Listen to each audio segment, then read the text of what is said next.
এই সংক্ষিপ্তসারটি how to B disciplined বইটি সম্পর্কে। এই বইয়ে আপনি লক্ষ্য নির্ধারণ, একটি কার্যকর রুটিন তৈরি করা, আত্মনিয়ন্ত্রণ আয়ত্ত করা, মাইন্ডফুলনেস চর্চা করা, ব্যর্থতা থেকে শিক্ষা নেওয়া এবং ধারাবাহিকতার শক্তি বোঝা সম্পর্কে জানতে পারবেন। বুক বাংলাতে আমরা চেষ্টা করি আপনাদের সামনে বইয়ের সবচেয়ে গুরুত্বপূর্ণ শিক্ষা সহজ ভাষায় তুলে ধরতে। এখন আসুন একটি গল্পের মাধ্যমে বইটির মূল ধারণাগুলো ধীরে ধীরে জেনে নিই, যা হয়তো আপনার জীবনের প্রতি দৃষ্টিভঙ্গি বদলে দিতে পারে। এটি ছিল শীতের এক কনকনে ঠান্ডা সন্ধ্যা। পারভেজ, যে দিল্লিতে একটি ছোট ফ্ল্যাটে একা থাকত, সে তার জীবন নিয়ে ভীষণ হতাশায় ভুগছিল। তার চাকরিটা মোটামুটি চলছিল, মানে দিন যাপনের জন্য যতটুকু দরকার ঠিক ততটুকুই, কিন্তু তার মনের গভীর কোণে সে এক অদ্ভুত শূন্যতা অনুভব করত। তার মনে হতো যে সে তার জীবনে উল্লেখ করার মতো বা তাৎপর্যপূর্ণ কিছুই অর্জন করতে পারেনি। প্রায়শই সে চুপচাপ বসে ভাবত, আমি আসলে কি চাই, আমার জীবনের উদ্দেশ্য কি। এক রাতে যখন সে বিছানায় শুয়ে উদ্দেশ্যহীনভাবে তার মোবাইলে স্ক্রোল করছিল, হঠাৎ তার চোখ আটকে গেল একটি বইয়ের রিভিউতে। বইটির নাম ছিল হাউ টু বি ডিসিপ্লিনড এবং লেখক ছিলেন শেলডন হাউ। প্রথমে সে নিজের মনেই বিড়বিড় করে বলল, এটা আবার কেমন ফালতু বিষয়। কিন্তু মনের কোনো এক কোণে একটি ক্ষীণ কণ্ঠস্বর ফিসফিস করে বলল যে হয়তো ঠিক এই মুহূর্তে তার এই বইটিরই প্রয়োজন। এক ঝোঁকের বশেই সে অবিলম্বে অনলাইনে বইটি অর্ডার করে দিল। 3 দিন পর বইটি তার হাতে পৌঁছল। হাসান ভাবল, দেখাই যাক এর মধ্যে কি আছে, কেন এই বইটি আসলে এত জনপ্রিয়। সে বইটি নিয়ে বারান্দায় গেল। বাইরে তখন ঠান্ডা বাতাস বইছিল এবং তার সামনের টেবিলে ধোঁয়া ওঠা এক কাপ গরম চা রাখা ছিল। সে বইটি খুলল এবং প্রথম অধ্যায় পড়া শুরু করল। প্রথম অধ্যায়ের শিরোনাম ছিল স্পষ্ট লক্ষ্য নির্ধারণ করুন, সেট ক্লিয়ার গোলস। পড়া শুরু করা মাত্রই হাসানের মনে হল যেন কেউ তার মুখের সামনে আয়না ধরেছে। বইটিতে বলা হয়েছে যে স্পষ্ট এবং অর্জনযোগ্য লক্ষ্য নির্ধারণ করাই হল শৃঙ্খলার ভিত্তি। এটি ব্যাখ্যা করেছে যে লক্ষ্য আমাদের দিক নির্দেশনা এবং অনুপ্রেরণা দেয়, যা ফোকাস বজায় রাখা এবং নিজের অগ্রগতি পরিমাপ করা সহজ করে তোলে। হাসান কিছুতেই বুঝতে পারছিল না যে কিভাবে এত সাধারণ একটি ধারণা এতদিন তার নজর এড়িয়ে গিয়েছিল। সে প্রায়শই বড় বড় স্বপ্নের কথা ভাবত যে একদিন সে নিজের কোম্পানি শুরু করবে বা ডিজিটাল মার্কেটিংয়ে একজন বিশেষজ্ঞ হবে, কিন্তু সে কখনোই তার লক্ষ্যগুলোকে বিস্তারিতভাবে পরিকল্পনা করেনি। তার চোখ বইটির পরের অনুচ্ছেদে পড়ল। সেখানে লেখা ছিল, যদি আপনি না জানেন যে আপনি কোথায় যাচ্ছেন, তবে আপনি সেখানে কখনোই পৌঁছতে পারবেন না। এই একটি লাইন তাকে ভেতর থেকে নাড়িয়ে দিল। সে ভাবল, এটা তো সত্যি, আমি সবসময় ভাবি আমাকে কিছু করতে হবে, কিন্তু আমি নিজেই সঠিকভাবে জানি না যে সেই কিছুটা আসলে কি। সে বইটি বন্ধ করল। বারান্দা থেকে উঠে সে ঘরের ভেতরে এলো। সে তার ঘরের সবচেয়ে শান্ত কোণটি বেছে নিল এবং একটি নোটবুক নিয়ে বসল। সে সিদ্ধান্ত নিল যে জীবনের প্রথমবারের মতো সে কিছু স্পষ্ট লক্ষ্য তৈরি করবে। সে তার নোটবুকে প্রথম লাইনটি লিখল, 1. আমাকে আমার ফিটনেসের দিকে মনোযোগ দিতে হবে। আগামী 6 মাসে আমি 10 কেজি ওজন কমাতে চাই। 2. আমাকে ডিজিটাল মার্কেটিংয়ের ওপর 3টি অ্যাডভান্সড কোর্স সম্পন্ন করতে হবে। 3. আমাকে প্রতি মাসে 5টি নতুন বই পড়তে হবে। এগুলো লেখার পর সে নোটবুকটি বন্ধ করল এবং এক অদ্ভুত শান্তি অনুভব করল। কাজটা সহজ ছিল না, কিন্তু প্রথমবারের মতো সে তার জীবনের লক্ষ্যগুলো একদম স্পষ্টভাবে লিখে ফেলেছে।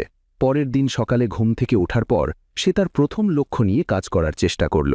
সে ভোর 6টার জন্য অ্যালার্ম দিয়েছিল, কিন্তু যখন অ্যালার্ম বাজল সে সঙ্গে সঙ্গে স্নুজ বাটনটি টিপে দিল। সে নিজেকে বলল, আর মাত্র 5 মিনিট। সে টেরই পেল না কখন সেই 5 মিনিট গড়িয়ে 1 ঘন্টায় পরিণত হল। যখন সে অবশেষে চোখ খুলল এবং দেয়াল ঘড়ির দিকে তাকাল, তখন সকাল 7:30 বেজে গেছে। রাগে সে নিজের মনেই বলে উঠল, ধুর ছাই, আজও আমি এটা করতে পারলাম না। ঠিক তখনই তার বইটির কথা মনে পড়ল। সে বইটি বের করল এবং আবার প্রথম পৃষ্ঠাটি পড়ল। সেখানে একটি লাইন ছিল, ব্যর্থতা প্রক্রিয়ারই একটি অংশ। ছোট ছোট হোঁচট খেয়ে নিরুৎসাহিত হবেন না, বরং সঠিক পথে ফিরে আসার দিকে মনোযোগ দিন। সে মনে মনে হাসল এবং বলল, ঠিক আছে, বইটিতে তো এই বিষয়টির উল্লেখ আছেই, সমস্যা নেই, কাল থেকে আমি একদম নিখুঁতভাবে শুরু করব। সেই সন্ধ্যায় সে আরেকটি কাজ করল। সে তার ঘরের দেওয়ালে একটি বড় চার্ট টাঙাল এবং তাতে তার লক্ষ্যগুলো লিখে রাখল। লক্ষ্যগুলোর পাশে সে ছোট ছোট বক্স আঁকল। যখনই সে কোনো কাজ শেষ করবে সে একটি বক্সে টিকচিহ্ন দেবে। ধীরে ধীরে পরবর্তী কয়েকদিনে সে ভোরে ঘুম থেকে ওঠার অভ্যাস গড়ে তুলতে শুরু করল। প্রথমবারের মতো সে পার্কে জগিং করতে গেল। পার্কে সকালের ঠান্ডা বাতাস অনুভব করে এবং অন্য মানুষদের দৌড়াতে দেখে শাহবাজ বুঝতে পারল যে তার জীবন নিয়ে সত্যিই সিরিয়াস হওয়া প্রয়োজন। বাড়ি ফিরে সে বইটির পরের অংশ পড়ল। সেখানে লেখা ছিল, আপনার লক্ষ্যগুলোকে ছোট ছোট নিয়ন্ত্রণযোগ্য পদক্ষেপে ভেঙে ফেলুন।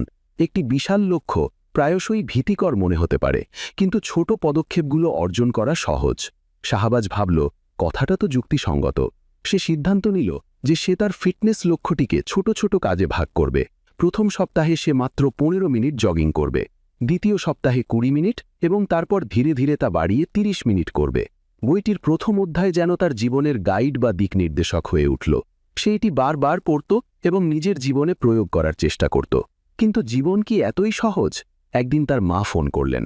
মা জিজ্ঞাসা করলেন, গত 2 সপ্তাহে তুই একবারও ফোন করিসনি কেন? তুই কি জানিস আমরা এখানে কতটা চিন্তায় আছি?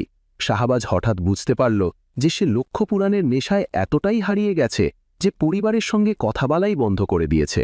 সে তৎক্ষণাৎ মাকে কল ব্যাক করল এবং মায়ের সব কথা মনোযোগ দিয়ে শুনল। সে ভাবল, হয়তো স্পষ্ট লক্ষ্য নির্ধারণ করার মানে শুধু কেরিয়ার এবং ফিটনেস নয়, সম্পর্কের ভারসাম্য বজায় রাখাও এর একটা অংশ। সেটা নোটবুক বের করল এবং আরও একটি লাইন যোগ করল, 4 প্রতি সপ্তাহে বাবা মায়ের সঙ্গে ফোন করা এবং তাদের সাথে গল্প করে সময় কাটানো। এভাবেই শাহবাজের জীবন ধীরে ধীরে পরিবর্তিত হতে শুরু করল। প্রতি রাতে ঘুমানোর আগে সে তার পুরো দিনের পর্যালোচনা করত। যদি কোনো কাজ মিস হয়ে যেত, সে তা পরের দিনের তালিকায় যোগ করত। প্রথম অধ্যায় তাকে শিখিয়েছিল যে লক্ষ্য শুধু নোটবুকে লেখার জন্য নয়, বাস্তবে সেগুলোকে যাপন করতে হয়। সে বুঝতে পারল যে লক্ষ্য তার জীবনে একটি নির্দিষ্ট দিক নির্দেশনা এনে দিয়েছে। কিন্তু গল্পটি এখানেই শেষ নয়। শাহবাজ জানত যে এটি কেবল শুরু। প্রথম অধ্যায়টি ছিল মাত্র এক ঝলক। তাকে বাকি অধ্যায়গুলো পড়তে হবে এবং সেগুলোর ওপর কাজ করতে হবে। মুচকি হেসে সে নিজেকে বলল, এখন দেখি এই বইটি আমার জীবন কিভাবে বদলা দেয়। পরবর্তী কয়েকদিনে আবু সালে তার প্রাথমিক লক্ষ্যগুলো নিয়ে বেশ ভালোভাবেই কাজ করল। তার মনে হচ্ছিল জীবনটা ধীরে ধীরে সঠিক পথে ফিরে আসছে। তার দেয়াল চার্টের অনেকগুলো বক্সে টিক চিহ্ন পড়েছিল, আর প্রতিটি টিক তাকে নতুন শক্তি দিচ্ছিল।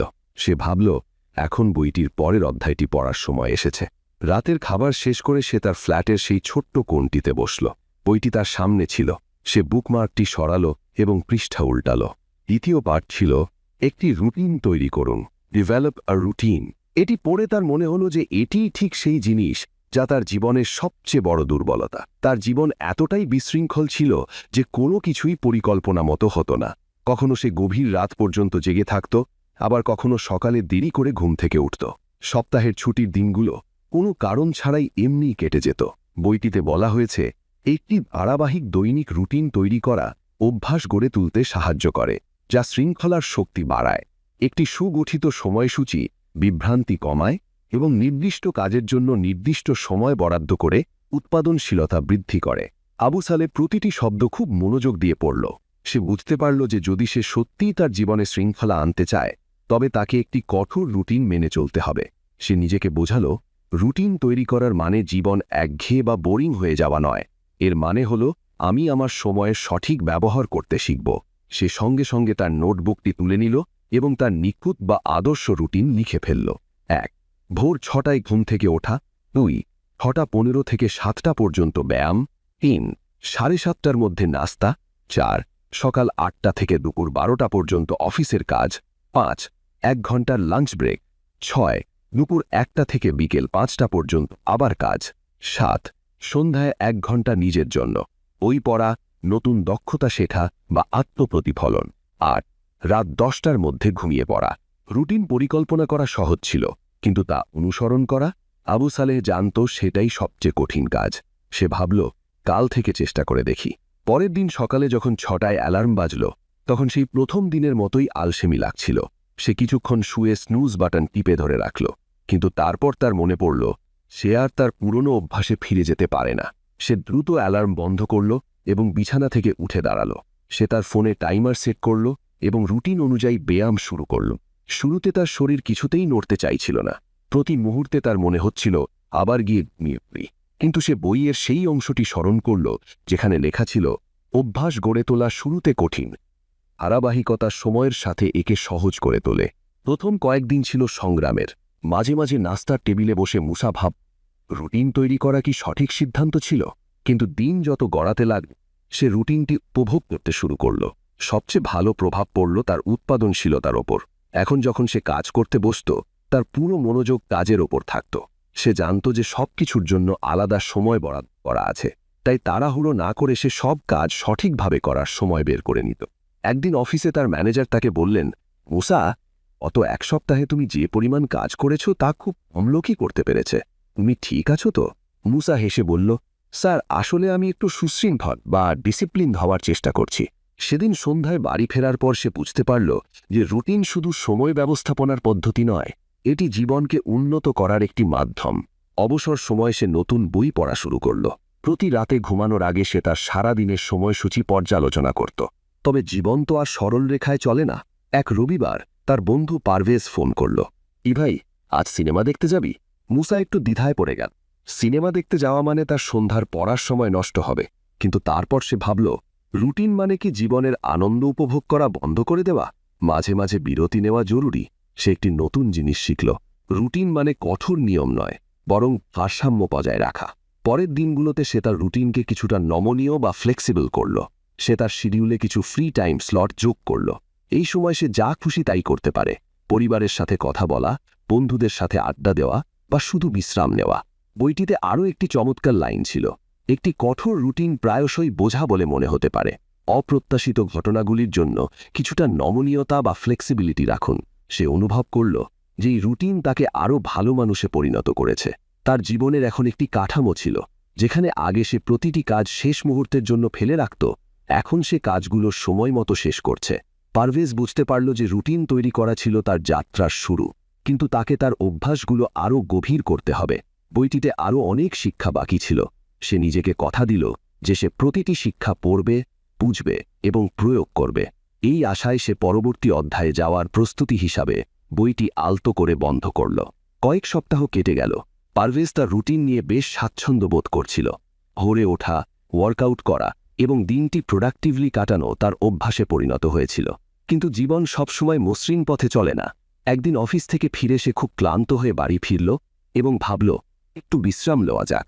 সে টিভি অন করল এবং একটি সিরিজ দেখতে দেখতে নিজের অজান্তেই 3 ঘন্টা নষ্ট করে ফেলল। রাতে যখন সে দেয়ালের চার্টের দিকে তাকালো, তখন সে লজ্জিত বোধ করল। সে নিজেকে বলল, ইস, সবকিছু এত ভালোই তো চলছিল। আজ আমি আবার সেই পুরনো অভ্যাসে ফিরে গেলাম। সেই রাতেই সে বইটি বের করল এবং পরবর্তী অধ্যায়ে গেল। তৃতীয় পাঠ ছিল আত্মনিয়ন্ত্রণ বা সেলফ কন্ট্রোল গ্রহণ করুন। এই অধ্যায়ের প্রথম লাইনটি তাকে নাড়িয়ে দিল। সেখানে লেখা ছিল, প্রলোভন এড়ানোর জন্য আত্মনিয়ন্ত্রণ অপরিহার্য। দীর্ঘমেয়াদী লক্ষ্যের জন্য স্বল্পমেয়াদী আনন্দকে প্রতিরোধ করাই একটি সুশৃঙ্খল জীবনের ভিত্তি। হাসান নিজেকে বলল, এটাই আমার সবচেয়ে বড় সমস্যা। আমি সবসময় স্বল্পমেয়াদী বা ক্ষণিকস্থায়ী আনন্দের পেছনে ছুটছি, সেটা ঘন্টার পর ঘন্টা সোশ্যাল মিডিয়া স্ক্রোল করা বা এমন কিছু করা যা আমার বড় লক্ষ্যগুলোর পরিপন্থী। বইটিতে আরেকটি গুরুত্বপূর্ণ পয়েন্ট ছিল, বিক্ষিপ্ততা সব জায়গায় ছড়িয়ে আছে এবং এগুলো প্রায়শই নির্দোষ বিরতির ছদ্মবেশে আসে, কিন্তু প্রতিটি ছোট প্রলোভন জমা হয়ে আপনার অগ্রগতিকে লাইনচ্যুত করে। হাসান নিজেকে সিদ্ধান্ত নিল যে পরের দিন থেকে সে নিজের ভেতর আত্মনিয়ন্ত্রণ চর্চা শুরু করবে। প্রথমে সে তার সবচেয়ে বড় বিভ্রান্তি বা ডিস্ট্রাকশন চিহ্নিত করল, তার মোবাইল ফোন। সে সমস্ত অপ্রয়োজনীয় অ্যাপ ডিলিট করে দিল এবং স্ক্রিন টাইমের একটি লিমিট সেট করল। সে সিদ্ধান্ত নিল যে সে দিনে মাত্র একবার সোশ্যাল মিডিয়া চেক করবে, এবং তাও মাত্র 15 মিনিটের জন্য। প্রথম দিন এটা করা অত্যন্ত কঠিন ছিল। অনেকবার তার হাত নিষ্পিস করছিল ফোনটা তুলে একটু স্ক্রোল করার জন্য, কিন্তু প্রতিবারই সে বইয়ের সেই লাইনটি মনে করছিল। সে বুঝতে পারল যে আত্মনিয়ন্ত্রণ মানে নিজেকে সবকিছু থেকে বিচ্ছিন্ন করা নয়। এর মানে হল নিজের অগ্রাধিকারগুলো বোঝা এবং যা কিছু লক্ষ্যের বিপরীত তাকে না বলতে শেখা। কয়েকদিন পর আরেকটি চ্যালেঞ্জ এলো। এক শনিবার সন্ধ্যায় তার বন্ধুরা তাকে পার্টির জন্য ডাকল। সে জানত যদি সে যায় তবে সারা রাত পার্টিতে কাটবে এবং পরদিন সকালে উঠে ওয়ার্কআউট করার কোনো সম্ভাবনাই থাকবে না। সে নিজেকে জিজ্ঞেস করল, আমার কি যাওয়া উচিত, নাকি আমার দীর্ঘমেয়াদী লক্ষ্যগুলোতে ফোকাস করা উচিত? বইয়ের আরেকটি লাইন তার মনে ভেসে উঠল, প্রতিবার যখন আপনি কোনো প্রলোভন প্রতিরোধ করেন, তখন আপনি সেই মানুষটি হওয়ার এক ধাপ কাছাকাছি চলে যান যা আপনি হতে চান। শাহবাজ অবশেষে পার্টিতে না যাওয়ার সিদ্ধান্ত নিল। সে তার বন্ধুদের কাছে ক্ষমা চাইল এবং ব্যাখ্যা করল যে সে বর্তমানে তার জীবনের কিছু গুরুত্বপূর্ণ বিষয়ে কাজ করছে। যদিও এটা করা সহজ ছিল না, মনের কোণে একটা ভয় ছিল যে তার বন্ধুরা হয়তো তাকে বোরিং বা একঘেয়ে ভাববে। কিন্তু পরদিন সকালে যখন সে সময় মতো উঠল এবং তার রুটিন অনুসরণ করল, তখন সে এই জয়ের জন্য গর্বিত বোধ করল। এক সন্ধ্যায় বইটি পড়ার সময় সে দেখল লেখা আছে, শৃঙ্খলা হল আপনি এখন যা চান এবং ভবিষ্যতে যা সবচেয়ে বেশি চান, এই দুইয়ের মধ্যে একটিকে বেছে নেওয়া। সে বুঝতে পারল আত্মনিয়ন্ত্রণ শুধু বড় বিষয়ের জন্য নয়, ছোট অভ্যাসের জন্যও জরুরি। সে তার জীবনের প্রতিটি ছোট ক্ষেত্রে এটি প্রয়োগ করার সিদ্ধান্ত নিল। উদাহরণস্বরূপ, লাঞ্চের পর তার মিষ্টি খাওয়ার অভ্যাস ছিল। সে এটি ত্যাগ করার সিদ্ধান্ত নিল। প্রথমবার যখন সে তার প্রিয় গোলাপজাম দেখল এবং নিজেকে বলল, না, এটা আমার ফিটনেস লক্ষ্যের বিরুদ্ধে, তখন সে বুঝতে পারল আত্মনিয়ন্ত্রণ কতটা কঠিন কিন্তু প্রয়োজনীয়। বইটিতে আরও বলা হয়েছে, আত্মনিয়ন্ত্রণের দক্ষতা আয়ত্ত করার চাবিকাঠি হল যখনই কোনো প্রলোভন আসে তখনই নিজেকে আপনার বড় লক্ষ্যগুলোর কথা মনে করিয়ে দেওয়া। শাহবাজ এই পরামর্শটি মনে গেঁথে নিল। সে তার চোখের সামনে এমন জিনিস রাখতে শুরু করল যা তাকে তার বড় লক্ষ্যগুলোর কথা মনে করিয়ে দিত। তার নোটবুক, দেয়াল চার্ট এবং তার এই যাত্রাই তার অনুপ্রেরণা হয়ে উঠল। ধীরে ধীরে তার আকাঙ্ক্ষা নিয়ন্ত্রণ করার শক্তি বাড়তে শুরু করল। এখন যখনই সে কোনো ডিস্ট্র্যাকশন দেখত, সে নিজেকে কেবল একটি প্রশ্নই করত, এটি কি আমাকে আমার বড় লক্ষ্যের কাছাকাছি নিয়ে যাবে নাকি দূরে ঠেলে দেবে? কয়েক সপ্তাহ পর অফিসে আরেকটি চ্যালেঞ্জ এলো। কোম্পানি তাকে একটি নতুন প্রজেক্ট দিল যার জন্য তাকে গভীর রাত পর্যন্ত কাজ করতে হবে। আগে হলে এমন পরিস্থিতিতে সে কাজ পিছিয়ে দেওয়ার জন্য অজুহাত খুঁজত, কিন্তু এখন সে আত্মনিয়ন্ত্রণের মাধ্যমে সময় ম্যানেজ করতে শিখে গেছে। সে তার রুটিনটি সামান্য পরিবর্তন করল যাতে প্রজেক্টের পাশাপাশি তার অন্যান্য অভ্যাসগুলোও ঠিক থাকে। শাহবাজ বুঝতে পারল যে আত্মনিয়ন্ত্রণ শুধু ডিস্ট্র্যাকশন উপেক্ষা করার জন্য নয়, কঠিন পরিস্থিতিতে নিজেকে আরও ভালোভাবে পরিচালনা করার জন্য এটি অপরিহার্য। এই শিক্ষাটি তার জীবনে আরেকটি দরজা খুলে দিল। সে অনুভব করল যে যারা তাদের ছোট ছোট আকাঙ্ক্ষা নিয়ন্ত্রণ করতে শেখে তারাই জীবনে বড় কিছু অর্জন করতে পারে। শাহবাজ নিজেকে বলল, এটি তো কেবল শুরু। এই বইটি আমাকে আর কত কিছু শেখাবে। আমি আর অপেক্ষা করতে পারছি না।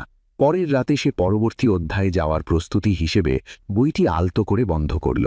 আবু সালেহের জীবন ধীরে ধীরে পরিবর্তিত হচ্ছিল। সে রুটিন এবং আত্মনিয়ন্ত্রণের শিক্ষাগুলোকে তার জীবনের অংশ করে নিয়েছিল। প্রতিদিন নতুন শক্তি এবং অনুপ্রেরণা তার মধ্যে কাজ করত। তবুও এমন কিছু ছিল যা তাকে খোঁচাচ্ছিল। কাজ করার সময় তার মন প্রায়ই এদিক ওদিক ঘুরে বেড়াত।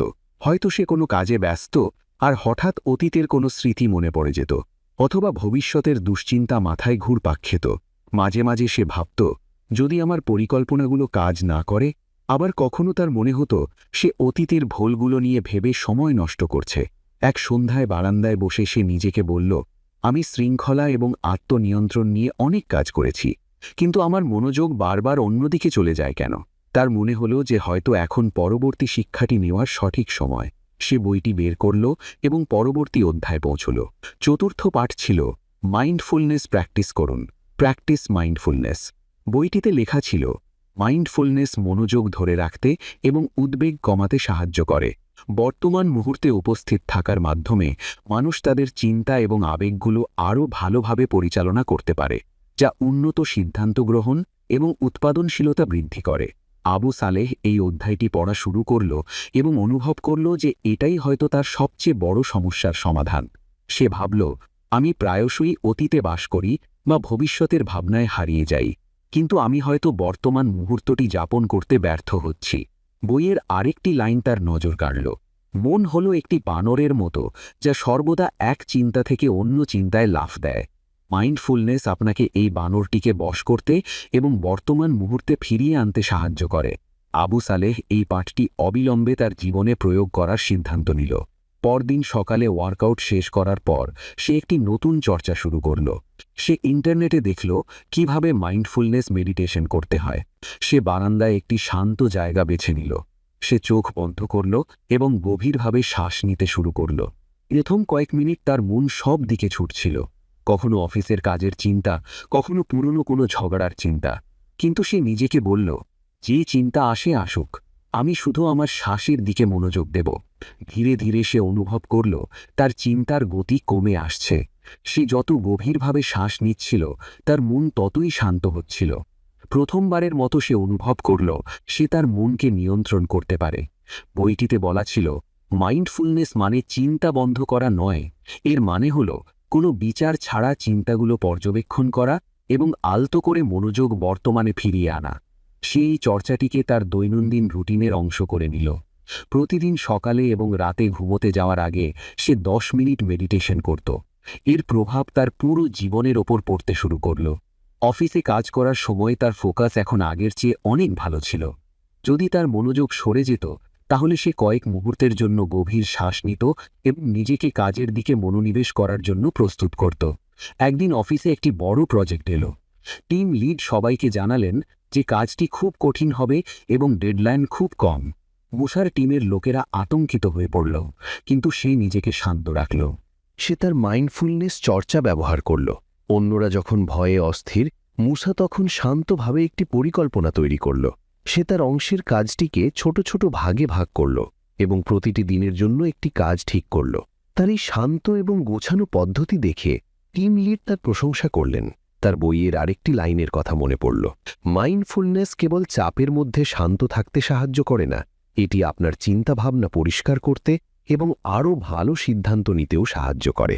মাইন্ডফুলনেস তার ব্যক্তিগত জীবনেও প্রভাব ফেলল। আগে বন্ধুদের সাথে থাকার সময় তার মনোযোগ প্রায়শই অন্য কোথাও থাকত, কিন্তু এখন সে প্রতিটি আড্ডা বা আলোচনায় পুরোপুরি উপস্থিত থাকত। সে বুঝতে পারল যে আপনি যখন আপনার প্রিয়জনদের 100% মনোযোগ দেন, তখন সম্পর্কগুলো আরও শক্তিশালী হয়। একদিন সে তার মাকে ফোন করল। মা যখন কথা বলছিলেন, সে নিজেকে কথা দিল যে সে প্রতিটি শব্দ মনোযোগ দিয়ে শুনবে। যেখানে আগে সে শুধু হ্যাঁ ঠিক আছে বলে ফোন রেখে দিত, এখন সে কথার উত্তর দিল এবং মায়ের অনুভূতিগুলো বোঝার চেষ্টা করল। মাইন্ডফুলনেসের সবচেয়ে বড় প্রভাব ছিল তার উদ্বেগের উপর। আগে সে ছোটখাটো বিষয় নিয়ে বিচলিত হয়ে পড়ত, কিন্তু এখন যখনই সে চাপ অনুভব করত, সে গভীর শ্বাস নিত এবং নিজেকে মনে করিয়ে দিত, আমি এই মুহূর্তে আছি, এখন যা ঘটছে তাই সত্য, বাকি সব আমার মনের খেলা।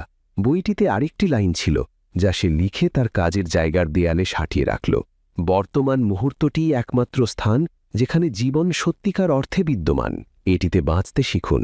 ধীরে ধীরে মাইন্ডফুলনেস তার জীবনের অবিচ্ছেদ্য অংশ হয়ে উঠিল।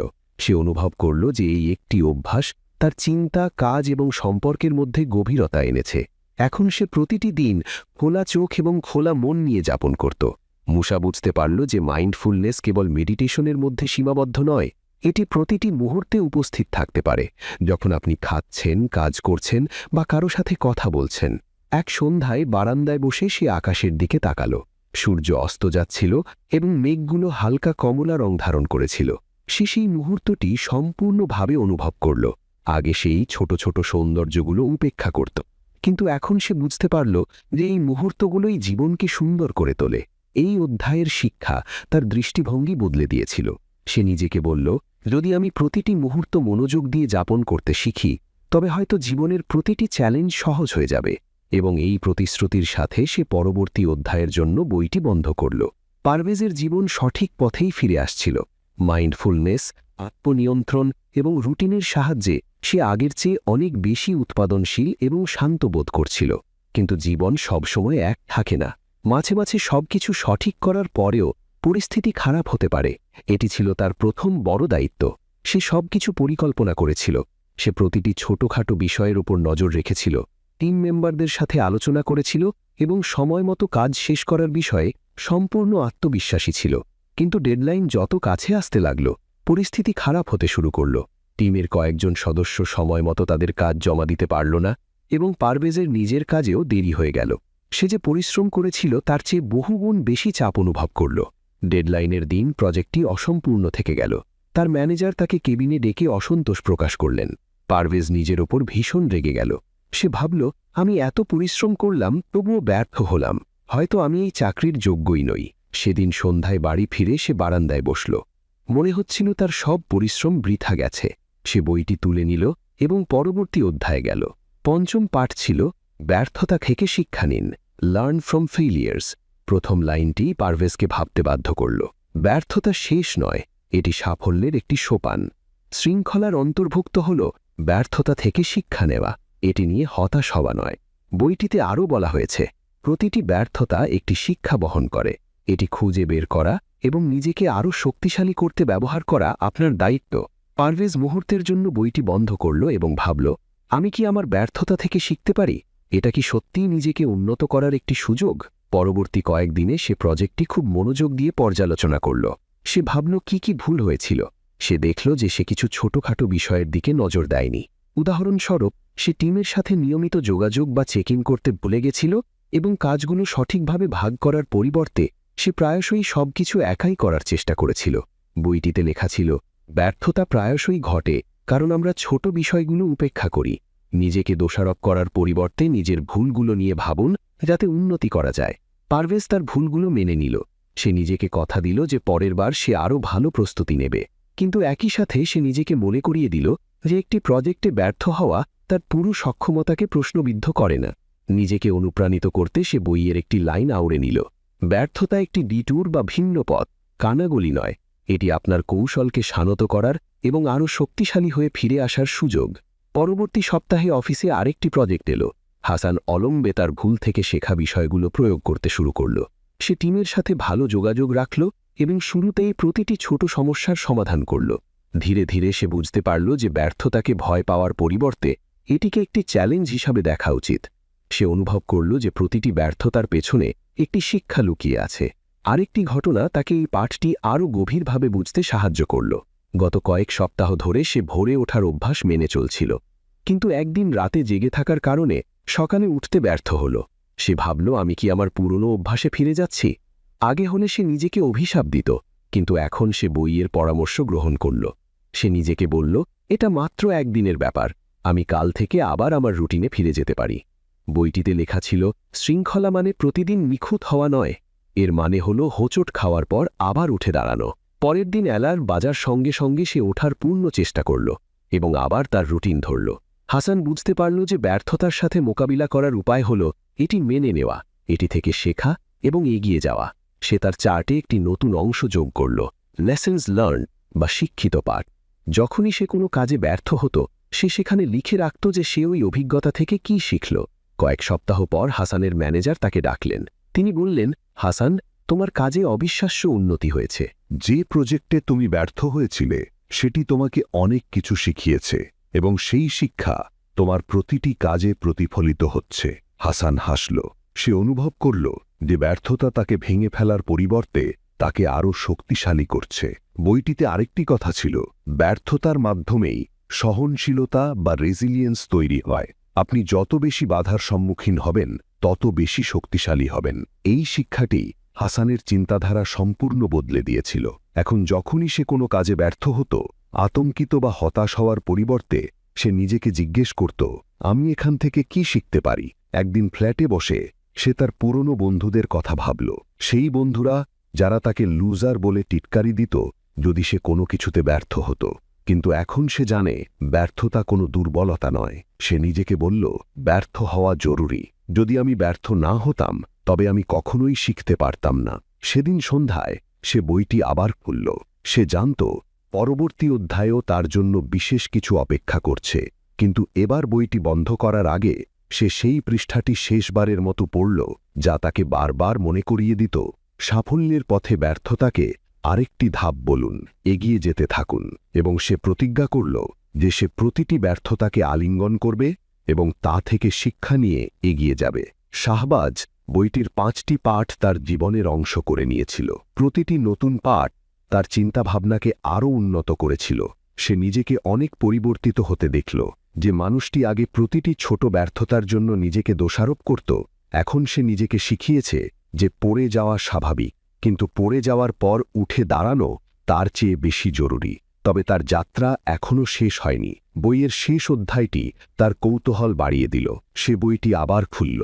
এটি ছিল সেই শব্দ যা এখন তার জীবনে সবচেয়ে বেশি গুরুত্ব বহন করে। সে বুঝতে পারল যে তার সমস্ত প্রচেষ্টা, লক্ষ্য নির্ধারণ, রুটিন তৈরি, মাইন্ডফুলনেস বা ব্যর্থতা থেকে শিক্ষা নেওয়া কেবল তখনই কাজ করে যখন তা ধারাবাহিক হয়। বইটিতে লেখা ছিল যে এক প্রচেষ্টায় কিছুই বদলায় না। আসল পরিবর্তন আসে যখন আমরা প্রতিদিন ছোট ছোট পদক্ষেপ নিই এবং তাতে লেগে থাকি। শেষ পাঠটি ছিল ধারাবাহিকতা বা কনসিস্টেন্সি সম্পর্কে। শাহবাজ ভাবল, যে এই ধারাবাহিকতা তার জন্য সবচেয়ে কঠিন ছিল। অনেক সময় সে একদিন কঠোর পরিশ্রম করেছে এবং পরের দিন ছেড়ে দিয়েছে। অনেক সময় সে পরিকল্পনা করেছে কিন্তু তা অনুসরণ করতে পারেনি। সে বুঝতে পারল হয়তো এ কারণেই তার অনেক স্বপ্ন অপূর্ণ থেকে গেছে। বইটিতে লেখা ছিল, অনুপ্রেরণা আপনাকে শুরু করতে সাহায্য করে, কিন্তু ধারাবাহিকতা আপনাকে এগিয়ে নিয়ে যায়। এমনকি যেদিন আপনার কিছুই করতে ইচ্ছে করে না, সেদিনও উপস্থিত থাকা সবচেয়ে গুরুত্বপূর্ণ। শাহবাজ দীর্ঘশ্বাস ফেলল। সে বুঝতে পারল ধারাবাহিকতা একটি অভ্যাস এবং এটি গড়ে তুলতে প্রতিদিন পরিশ্রম করতে হয়। সে নিজেকে প্রতিশ্রুতি দিল যে সে প্রতিদিন অন্তত একটি পদক্ষেপ নেবে, তা যতই ছোট হোক না কেন। পরের দিন সে তার রুটিন আরও কঠোর করল। ভোরে ওঠার পাশাপাশি সে তার দিনের পরিকল্পনা এবং নিষ্ঠাকে একটি নতুন রূপ দিল। সে সিদ্ধান্ত নিল যে সে প্রতিদিন 30 মিনিট তার ফিটনেস নিয়ে কাজ করবে, যতই ক্লান্ত থাকুক না কেন। সে তার কাজের জন্য একটি সময়সূচি তৈরি করল যাতে কোনো ডেডলাইন মিস না হয়। শুরুতে এটি সহজ ছিল না। অনেক সময় এমন হয়েছে যে সকালে অ্যালার্ম বাজার পর সে বিছানায় শুয়েছিল। অনেক সময় ওয়ার্কআউটের জন্য তৈরি হওয়ার সময় তার মনে নানা অজুহাত আসত, কিন্তু প্রতিবার সে নিজেকে মনে করিয়ে দিত, ধারাবাহিকতা সবচেয়ে জরুরি। যদি আমি আজ হাল ছেড়ে দিই তবে আগামীকাল এটি আরও কঠিন হয়ে যাবে। ধীরে ধীরে সে অনুভব করল যে এই ছোট পদক্ষেপগুলো তাকে একটি নতুন দিকে নিয়ে যাচ্ছে। একদিন অফিসে তার ম্যানেজার তাকে একটি বড় প্রজেক্ট দিলেন। এটি সেই একই ধরনের প্রজেক্ট ছিল যাতে সে কয়েক মাস আগে ব্যর্থ হয়েছিল, কিন্তু এবার ভয়ের পরিবর্তে তার আত্মবিশ্বাস ছিল। সে নিজেকে বলল, এবার আমি শুধু পরিকল্পনা করব না, আমি ধারাবাহিকভাবে তা অনুসরণ করব। আবু সালে কাজটিকে ছোট ছোট ভাগে ভাগ করে শুরু করল। সে তার টিমের সাথে নিয়মিত মিটিং করল এবং প্রত্যেকের কাজের ফিডব্যাক নিল। সে নিজের জন্য একটি শিডিউল তৈরি করল এবং প্রতিটি কাজ সময়মতো শেষ করল। যখনই তার মনোযোগ সরে যেত বা সে ক্লান্ত বোধ করত, সে একটি লম্বা শ্বাস নিত এবং নিজেকে বলত, আর মাত্র একটি পদক্ষেপ, আর মাত্র একটি চেষ্টা। ধীরে ধীরে তার কাজ সময়মতো এবং কোনো বড় ভুল ছাড়াই শেষ হতে শুরু করল। তার টিমের লোকেরাও তার ধারাবাহিকতা দেখে অনুপ্রাণিত হল। ডেডলাইনের দিন প্রজেক্টটি শেষ হল এবং তার ম্যানেজার তার পরিশ্রম এবং নেতৃত্বের প্রশংসা করতে ভুললেন না। আবু সালে বুঝতে পারল যে ধারাবাহিকতার প্রভাব কেবল তার কাজের মধ্যেই সীমাবদ্ধ ছিল না, এটি তার জীবনের প্রতিটি ক্ষেত্রে প্রতিফলিত হচ্ছিল। সে একইভাবে তার ফিটনেস নিয়ে কাজ চালিয়ে গেল। যেখানে আগে সে কয়েকদিন ব্যায়াম করার পর ছেড়ে দিত, এখন সে প্রতিদিন নিজেকে 30 মিনিট সময় দিত। তার শরীর এবং মন দুটোই আগের চেয়ে শক্তিশালী এবং সজীব মনে হচ্ছিল। আবু সালে দেখল যে ধারাবাহিকতা শুধু বড় বিষয় নয়, ছোট অভ্যাসের ওপরও প্রভাব ফেলে। সে সিদ্ধান্ত নিল যে প্রতি রাতে ঘুমানোর আগে সে একটি বই পড়বে, এমনকি যদি তা মাত্র 1 পৃষ্ঠাও হয়। একদিন যখন সে তার পুরনো বন্ধুদের সাথে দেখা করতে গেল, তারা বলল, তুই অনেক বদলে গেছিস আবু সালে। আগে তুই ছোটখাটো বিষয় নিয়ে চিন্তা করতিস, আর এখন মনে হয় তুই সব সামলাতে জানিস। আবু সালে হাসল এবং বলল, এই পরিবর্তন ধীরে ধীরে হয়েছে। আমি শুধু প্রতিদিন একটি ছোট পদক্ষেপ নিয়েছি এবং ধারাবাহিকতা বজায় রেখেছি। সেদিন রাতে বাড়ি ফিরে সে বইটির শেষ পৃষ্ঠা পড়ল। সেখানে লেখা ছিল, শৃঙ্খলা কোনো গন্তব্য নয়, এটি একটি যাত্রা। হাঁটতে থাকুন এবং আপনি দেখবেন যে সাফল্য কোনো গন্তব্য নয়, বরং অভ্যাসে পরিণত হয়েছে। আবু সালে বইটি বন্ধ করল। সে বুঝতে পারল তার জীবন এখন বদলে গেছে, কিন্তু সে এও বুঝতে পারল যে এই যাত্রা কখনোই শেষ হবে না। প্রতিটি দিন হবে একটি নতুন চ্যালেঞ্জ, একটি নতুন শিক্ষা এবং নিজেকে আরও উন্নত করার একটি নতুন সুযোগ। আবু সালে বইটি টেবিলের ওপর রাখল এবং জানালার বাইরে তাকাল। চাঁদের আলো তার ঘরটিকে হালকা আলোকিত করছিল। সে দীর্ঘশ্বাস ফেলল এবং নিজেকে কথা দিল যে সে এই যাত্রা কখনোই থামাবে না, কারণ এখন সে জানে যে প্রকৃত সুখ কোনো গন্তব্যে পৌঁছানোতে নয়, বরং সম্পূর্ণ সততা এবং পরিশ্রমের সাথে সেই যাত্রাটি যাপন করার মধ্যে। এবং আবু সালের গল্প এখানেই শেষ হয়নি, এটি ছিল মাত্র একটি নতুন শুরু। এই ছিল হাউ টু বি ডিসিপ্লিনড বইয়ের প্রধান শিক্ষাগুলো। আমরা জানলাম যে শৃঙ্খলা কোনো শাস্তি নয়, বরং এটি হল স্বচ্ছতা, রুটিন এবং সহনশীলতা। স্পষ্ট লক্ষ্য নির্ধারণ করে, মাইন্ডফুলনেস গ্রহণ করে, ব্যর্থতা থেকে শিক্ষা নিয়ে এবং মন না চাইলেও ধারাবাহিকভাবে কাজ করার মাধ্যমে আপনিও আবু সালের মতো নিজের জীবন পরিবর্তন করতে পারেন। এই গল্পটি চিত্রিত করে যে কিভাবে শৃঙ্খলার নীতিগুলো লক্ষ্য নির্ধারণ থেকে শুরু করে ধারাবাহিকতা পর্যন্ত একটি উদ্দেশ্যহীন জীবনকে উদ্দেশ্য এবং অর্জনের জীবনে রূপান্তরিত করতে পারে।